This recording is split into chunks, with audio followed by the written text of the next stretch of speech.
Shalom, selamat pagi, saudara yang dikasihi Tuhan Yesus Kristus. Selamat berjumpa dalam renungan pada pagi hari ini. Doa dan harapan saya, saudara semua, selalu ada dalam keadaan yang baik, sehat, penuh sukacita, dan berlimpah berkat Tuhan.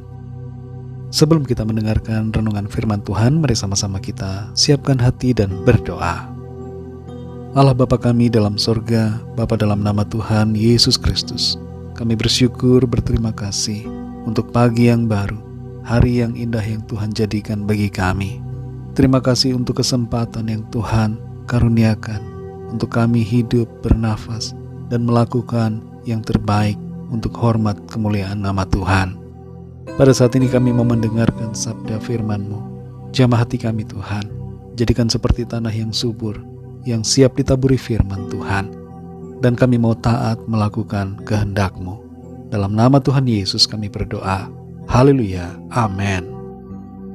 Saudara dikasihi Tuhan, pembacaan Alkitab kita pada saat ini terdapat dalam surat Yakobus pasal yang keempat.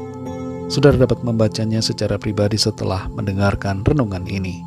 Saya akan membaca Yakobus 4 ayat yang ke-13 dan sampai ayat 15. Tertulis demikian. Jadi sekarang, hai kamu yang berkata, hari ini atau besok kami berangkat ke kota Anu, dan di sana kami akan tinggal setahun dan berdagang serta mendapat untung. Sedang kamu tidak tahu apa yang akan terjadi besok. Apakah arti hidupmu?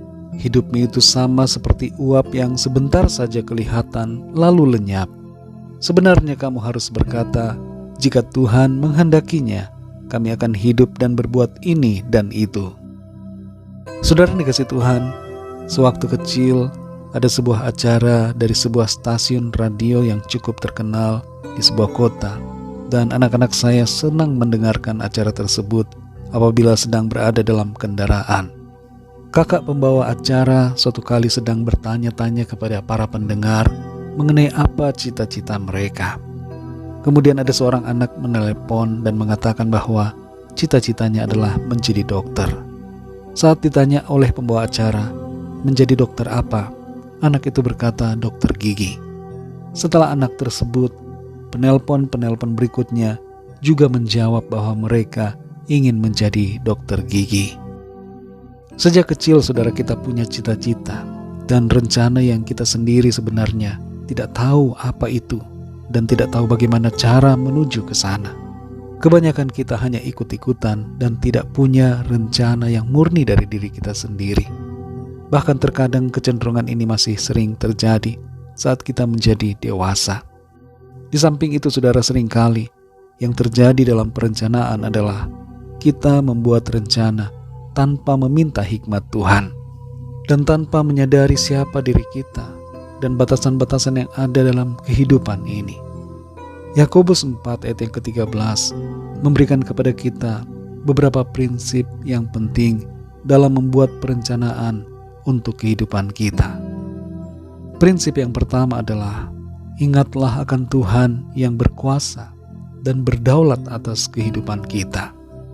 Kita tidak berkuasa atas hidup kita sendiri. Umur dan hidup kita ada di tangan Tuhan. Karena itu kita jangan merasa jumawa dan dengan seenaknya membuat rencana tanpa mengingat akan Tuhan. Sadarilah bahwa kita hanya manusia yang punya keterbatasan dan kita semua berada di bawah kekuasaan Tuhan. Sadarilah bahwa hidup ini hanya sementara. Karena itu fokuslah pada kekekalan, fokuslah pada Tuhan pada saat membuat rencana. Yang kedua, saudara, mintalah hikmat Tuhan dalam membuat rencana. Berdoalah memohon hikmat dan tuntunan Tuhan dalam merencanakan segala sesuatu di hidup kita. Tuhan dapat berbicara kepada kita melalui berbagai cara untuk menyatakan apa yang Ia inginkan bagi kita. Terkadang kita tidak mengerti dengan detail apa yang jadi rencana Tuhan. Tapi selama kita sudah membawanya dalam doa, sudah menggumulinya bersama Tuhan, menyerahkan dalam pimpinan Tuhan, percayalah bahwa setiap langkah kita pasti ada dalam tuntunan Tuhan. Karena itu melangkahlah dalam iman bahwa Tuhan memimpin perjalanan hidup kita. Yang ketiga, tunduklah pada kehendak dan rencana Tuhan. Satu hal yang perlu kita sadari, bahwa kualitas rencana Tuhan adalah jauh lebih baik daripada kualitas rencana kita. Dan Tuhan lebih mengerti apa yang terbaik bagi diri kita daripada kita sendiri mengerti apa yang terbaik bagi diri kita. Dalam Yesaya 55 ayat 8-9, firman Tuhan mengatakan bahwa rancangannya bukan rancangan kita, dan rancangan Tuhan itu jauh lebih tinggi dari rancangan kita. Oleh karena itu, saudara, mari kita tidak kecewa ketika rencana kita mengalami kegagalan. Biarkan saja rencana kita gagal.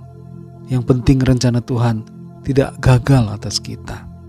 Dan memang rencana Tuhan pasti tidak akan gagal.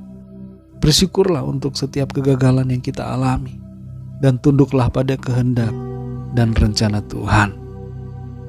Saudara dikasihi Tuhan, mari selalu rendah hati dan mengingat akan Tuhan dalam setiap perencanaan kita, karena Dialah yang berdaulat atas hidup kita.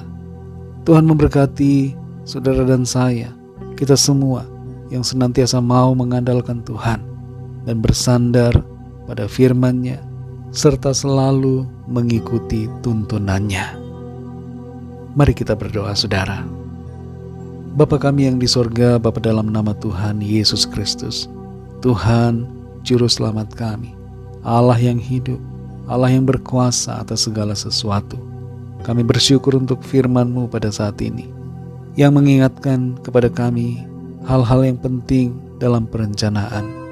Ingatkan kami, sadarkan kami Tuhan, bahwa kami bukanlah siapa-siapa. Kami tidak berkuasa atas hidup kami sendiri. Tuhanlah yang berdaulat, Tuhan yang berkuasa atas hidup kami. Karena itu kami mau selalu mengingat akan Engkau.